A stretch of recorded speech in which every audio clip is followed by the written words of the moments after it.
alto mar e as ondas vêm me derrubar, minha fé começa a fraquejar e o medo se instala no lugar. Me esqueço das suas promessas, de que sempre estás comigo. Posso ouvir a tua voz me dizendo: por que tendes medo?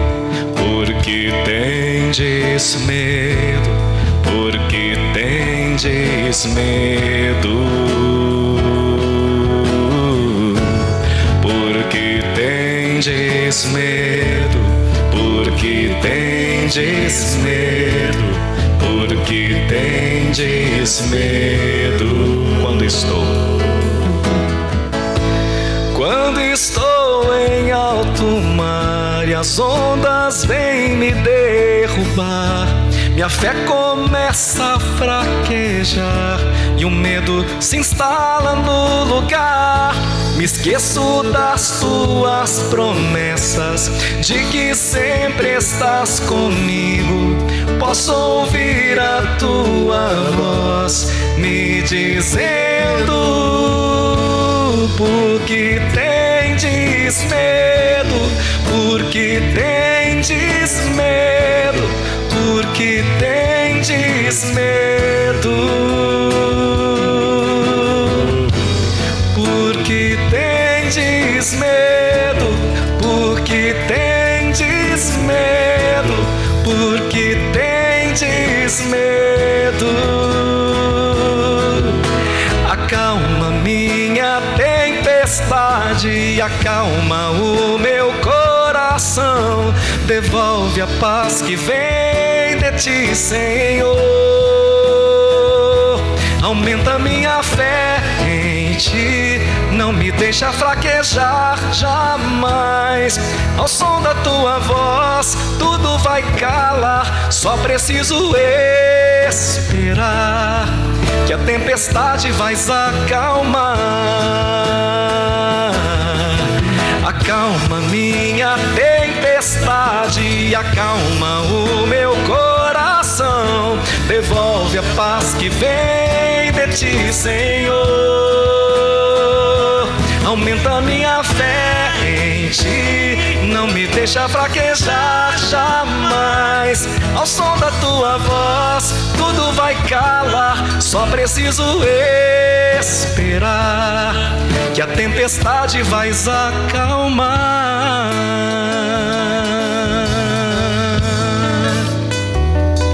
Pode continuar no violão pra gente baixinho. Queridos filhos e filhas da igreja, antes de refletirmos sobre a leitura ou as leituras de hoje, seria importante que nós nos fizéssemos honestamente uma pergunta. E a pergunta é: você tem medo de quê? Pode baixar um pouco mais o violão, Vinícius. Você tem medo de quê? Talvez alguém responda: da doença. Muita gente tem medo de ficar doente, né? Esses dias conversando com uma amiga, cuja amiga ficou doente e foi a óbito, né? Na mesma faixa etária. Ela me dizia: nossa, padre, me bateu a bad, porque vai que aconteça o mesmo comigo também, né? Outras pessoas têm um medo tremendo da solidão, né? O medo de ficar sozinha. E se todo mundo for embora? Se todo mundo morrer, ficar só eu, né? Há ainda quem tem medo de perder alguém que ama.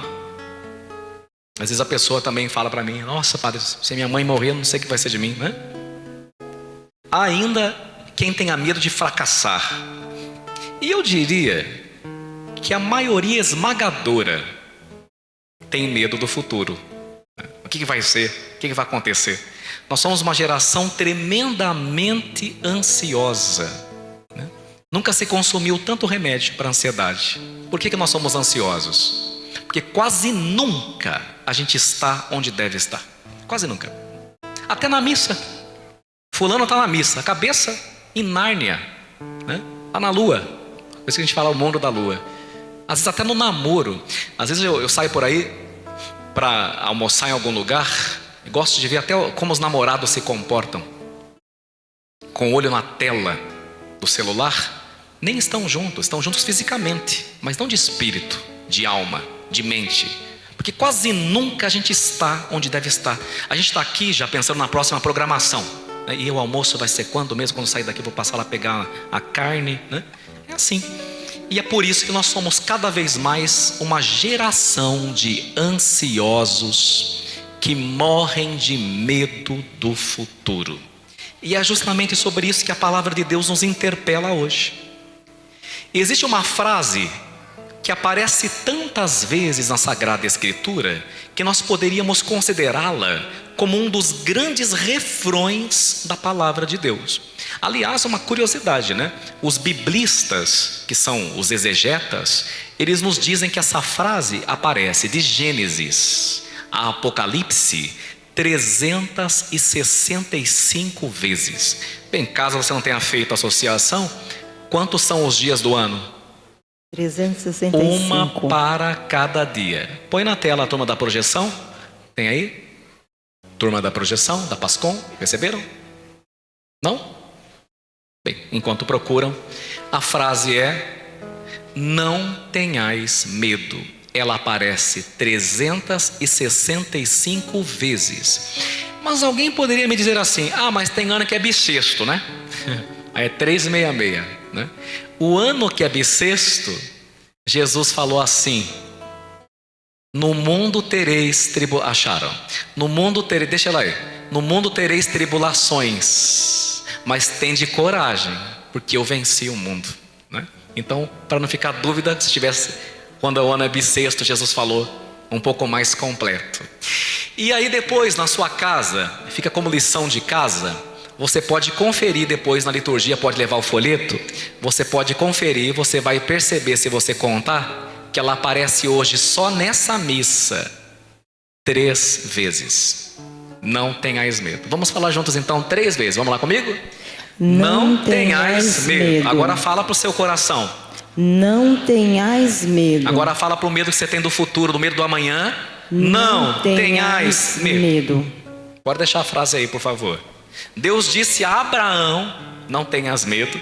Deus falou para Moisés. Deus falou para Josué. Deus falou para os profetas.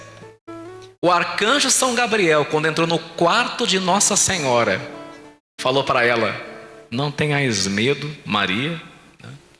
Na noite de Natal, 24 para 25 de dezembro, na missa do Galo, os anjos apareceram aos pastores na gruta de Belém, e eles ficaram assustados, e os anjos disseram: não tenhais medo.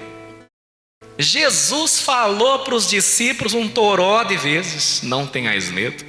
E hoje o Senhor, nesse domingo às 10 da manhã, ao vivo aqui, está dizendo para mim e para você: o que está dizendo? Não tenhais medo.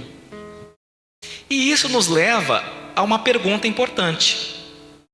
Se Deus nos manda tantas vezes nas Sagradas Escrituras não ter medo, então eu faço uma segunda pergunta para você, que é a seguinte: então, se Deus mandou não ter medo, será que ter medo é pecado? Sim ou não? Não. Mas como assim? Deus falou que não é para ter. O medo é um sentimento natural. Até os santos tiveram medo. Os profetas tiveram medo. Jeremias hoje, na primeira leitura. O próprio Senhor Jesus, no Getsemane, experimentou a angústia tremenda diante da cruz, porque ele se fez homem, e o medo é humano. Olha, os loucos não têm medo. Sabiam disso? O louco entra na jaula do leão. O louco faz roleta russa no sinal vermelho do semáforo. Os loucos não têm medo. Os insensatos não têm medo. Por isso o medo é normal. O problema, portanto, não é sentir medo. O problema é quando você permite que o medo decida a tua vida. Às vezes o jovem tem tanto medo que nem presta vestibular. Às vezes aquela pessoa tem tanto medo que ela não faz mestrado, porque embora todo mundo ache que ela é capaz, ela deixa o medo paralisá-la. Entenderam a diferença? Quando o medo começa a decidir a sua vida, virou pecado, porque você perdeu a confiança no Senhor. E aqui é muito importante que a gente faça a distinção entre covardia e coragem. Eu tratei disso no primeiro livro que eu escrevi, não tem mais, então não é propaganda, chama-se 7 Passos para uma Vida Melhor, né?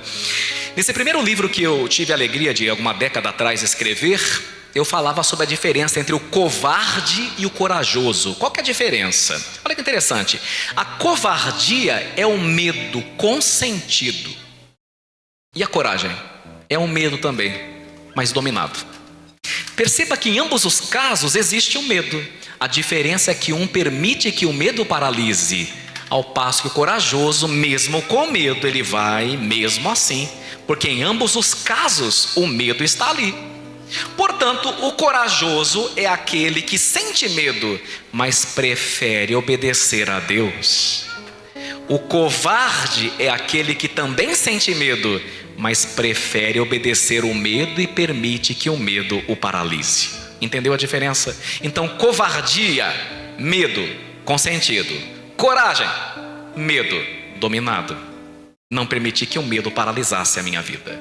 Após esse introito, podemos olhar com um pouco mais de acuidade para a primeira leitura, que nos apresenta exatamente essa realidade. Vemos o profeta Jeremias cercado de inimigos, ouvindo ameaças, percebe que as pessoas estão esperando ele cair, e o próprio profeta vai fazer uma afirmação interessante. Põe pra gente lá, por favor, a turma da comunicação. Qual que é o próximo slide? Qual que é a afirmação que o profeta Jeremias vai fazer? Olha lá. Eu ouvia muitos espalhando medo ao meu redor. Olha que interessante isso. Eu ouvia muitos espalhando o medo ao meu redor. Que frase atual da primeira leitura. Olha lá, eu até grifei, né? Medo. O medo ao meu redor. Vivemos numa época em que o medo parece estar por toda parte. É medo da violência, medo da doença, medo da crise econômica, medo do futuro, medo de fracassar. Percebam que há sempre alguém espalhando medo ao nosso redor. Vocês viram que virou notícia anteontem? Muitos celulares apitaram de madrugada. Apitou seu celular de madrugada, vigilância ou não? Da Defesa Civil? O meu foi um barulhão. Apitou o celular com a Defesa Civil, mas não era a Defesa Civil, né? Era um hacker que entrou lá, escreveu a palavra misantropia, que significa aversão social, né? Aversão ao ser humano, né? E botando terror na turma. Foi no Paraná, em Curitiba, São Paulo capital, algumas cidades e também no Rio de Janeiro. A todo momento tem alguém botando terror na internet. E olha, tem até profetas da desgraça também. Tem pregadores que só falam coisa ruim, que vai acontecer uma tragédia. Vocês repararam? São profetas da desesperança. Nós temos muita gente esparramando o terror. Que frase atual. Há sempre alguém querendo tirar a nossa paz, como quiseram tirar a paz de Jeremias. Mas Jeremias diz o seguinte: ele não nega a existência dos perigos, ele recorda uma verdade muito maior. Ele diz assim: o Senhor está ao meu lado como forte guerreiro. O Senhor está ao meu lado como forte guerreiro. O que significa que a fé não elimina os problemas, mas ela muda quem está ao nosso lado quando estamos diante dos problemas. Nessa missa hoje, talvez haja aqui alguém que esteja vivendo isso. Talvez alguns estão carregando preocupações que ninguém conhece, enfrentando problemas familiares, dificuldades financeiras. Talvez você pense: como é que eu vou pagar esse meu próximo aluguel? Alguns estão com enfermidades silenciosas, não tiveram nem coragem de contar para os outros. Quantas vezes eu vejo algumas pessoas falarem assim para mim: padre, estou passando por uma enfermidade terrível, traz para mim o exame, e fala assim: mas eu não quis contar para a turma de casa, porque eu não quero deixar ninguém nervoso, né? E acaba carregando aquele BO, aquela cruz sozinho, sozinha. Quantas pessoas, antes da missa começar, cheguei aqui hoje, já alguém me procurou, né? Ô padre, apareceram 2 nódulos aqui em mim, antes da missa começar, agora de pouco. Alguns têm que passar por decisões difíceis. Para essas pessoas, Deus está repetindo hoje: não tenhais medo. Olha a frase de Jeremias lá: eu ouvia muitos espalhando medo ao meu redor. Hoje eu vim aqui rezar a missa para vocês, não para esparramar o medo, mas para esparramar, para espalhar a confiança, a fé em Deus, a segurança, a certeza de que tudo concorre para o bem daqueles que amam a Deus. E aí nós podemos dar um passo a mais. O amanhã não está fora do controle de Deus. Esse final de semana, um seminarista, vocês não conhecem, chama-se Alisson, seminarista muito inteligente, que Deus conserve. E ele escreveu uma meditação sobre esse final de semana, mas ele escreveu uma frase que eu falei, puxa vida, que bonito, parece até poesia, e é verdade. Turma da comunicação, vê se coloca para mim aí a frase do seminarista, que é a próxima, depois dessa, do Senhor está ao meu lado como forte guerreiro, não tem aqui, vai lá, segue, aí. Então veja que bonito isso. Não tenhamos medo do amanhã. A frase aí não está completa, olha. Não tenhamos medo da manhã, porque Deus já está lá. Olha que lindo.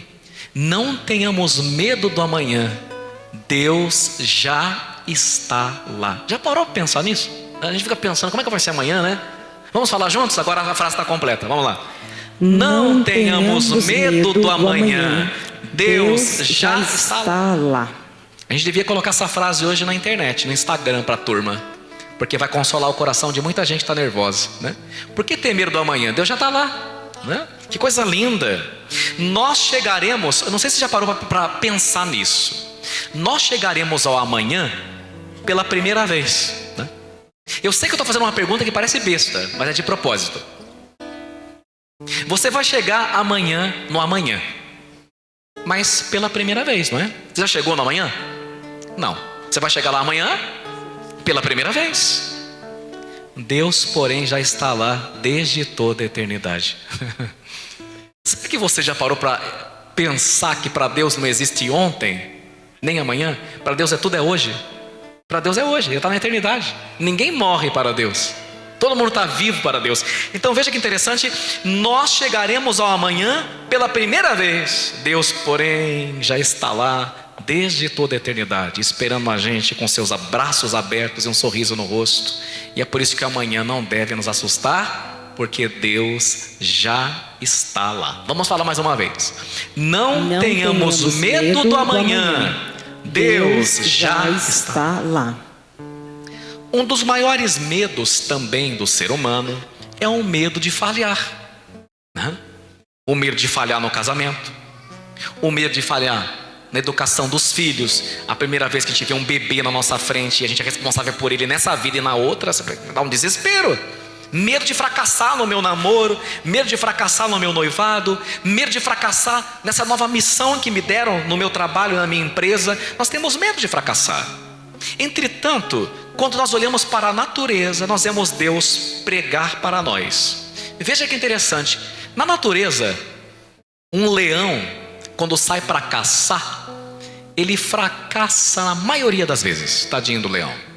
Aliás, os biólogos dizem que um leão fracassa num dia procurando a presa 85% das vezes. Seria um fracassado. Ou seja, cadinho do leão, a maior parte das suas tentativas termina sem sucesso. Ele corre, persegue, salta e perde. Tenta novamente outra vez e perde, mas continua e continua e continua. O que faz do leão o rei da selva não é, portanto, o fato de nunca fracassar, mas o fato de nunca desistir apesar dos fracassos. Olha que bonito. É a perseverança que faz do leão um rei. Isso é uma dica de ouro. Às vezes a gente tentou, né? Algumas coisas em nossa vida, deu errado. Aí a turma, desiste disso. Lembra do leão. Fracassa 85% das vezes, mas é rei, porque persevera. Peça para Deus a graça da perseverança. Me lembrei aqui agora, né? O Espírito Santo me lembrou de Thomas Edison, né? Thomas Edison, o inventor da lâmpada elétrica, né? Graças a ele a gente está aqui iluminadinho, né?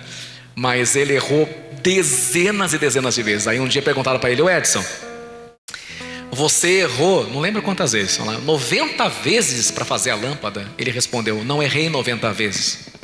Eu descobri 90 vezes de como não se faz uma lâmpada. e uma de como se faz. Né? É essa a visão que a gente tem que ter na terra, e sobretudo diante dos nossos fracassos, né?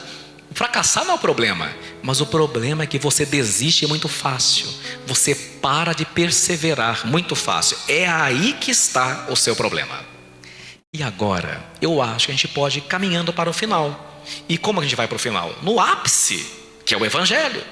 No Evangelho, Jesus dá um salto quântico. Ele vai mais longe ainda. Turma da comunicação, prepara para mim a próxima frase, que é de Jesus. Aí Jesus já fala também do não tenhais medo, mas ele vai para um a mais. Ele vai além. Olha lá o que Jesus disse. E aí vale a pena também a gente falar junto. Vamos lá. Não tenhamos medo daqueles que matam o corpo, mas não podem matar a alma. Agora a coisa ficou mais séria.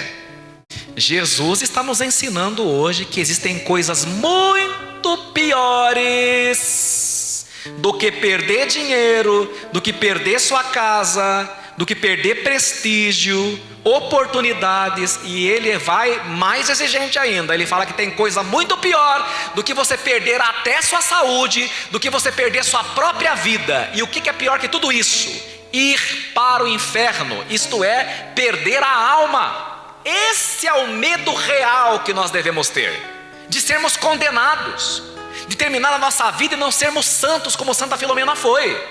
Porque se nós não atingimos a santidade, nós teremos sido um projeto que verdadeiramente fracassou. Jesus está falando hoje, não tenha medo daqueles que matam o corpo. É doença, é enfermidade, é carro que estraga, é tanta coisa que nos acontece. Ele é solidário a nós, ele é, mas essas coisas não são o essencial. O essencial é você perder a sua alma. O essencial é você não conseguir salvar a sua família da condenação eterna. É isso que deve nos preocupar. O resto, a gente dá um jeito. Sempre disse isso para as pessoas.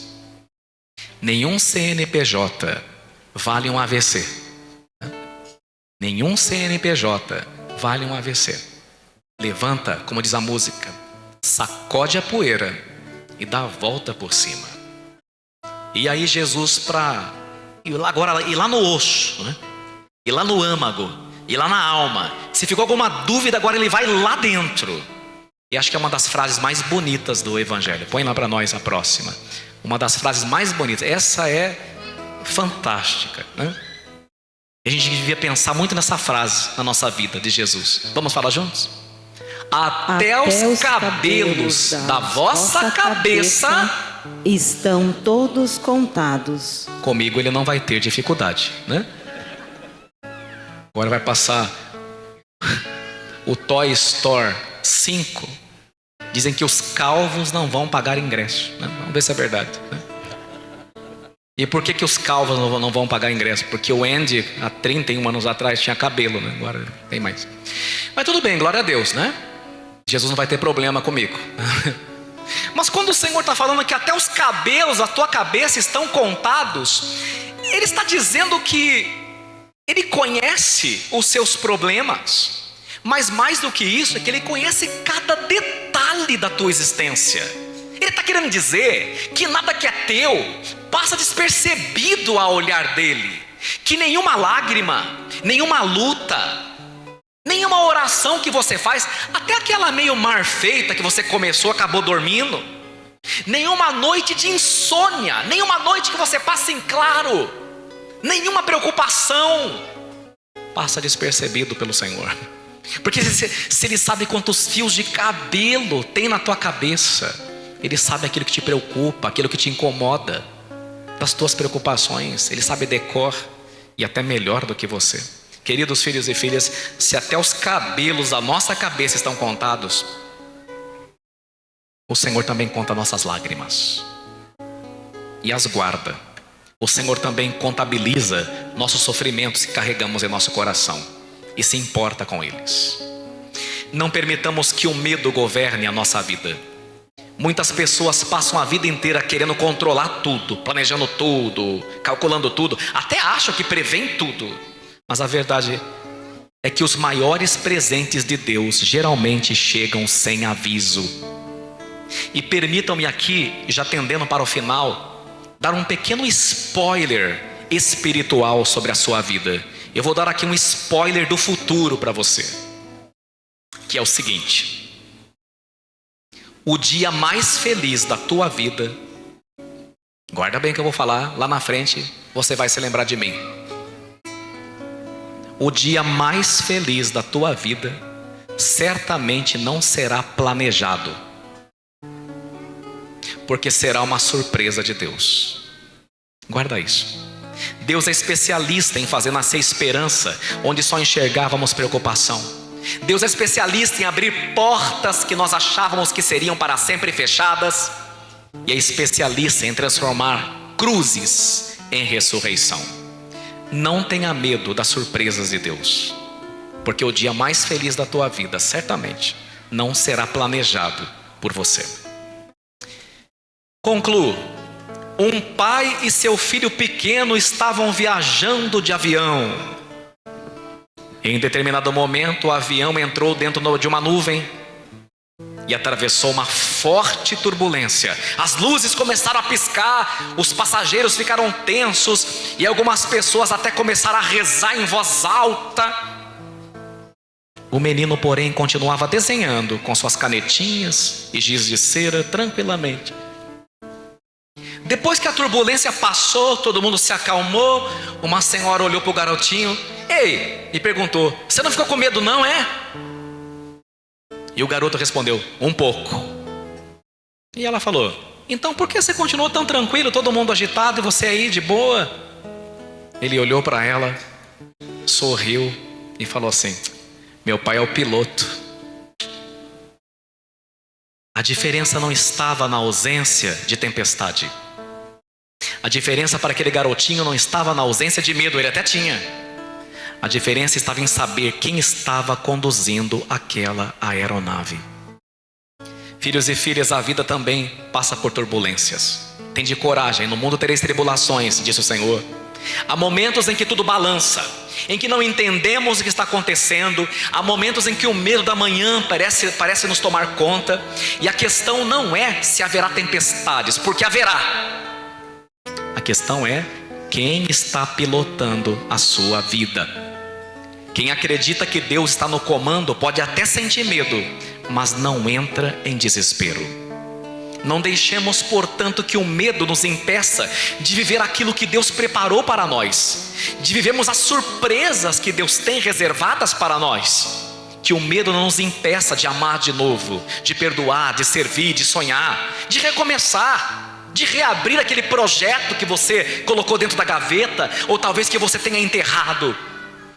Afinal, no final da vida, a pergunta que Deus vai fazer não é: você teve medo? Porque todos nós já tivemos.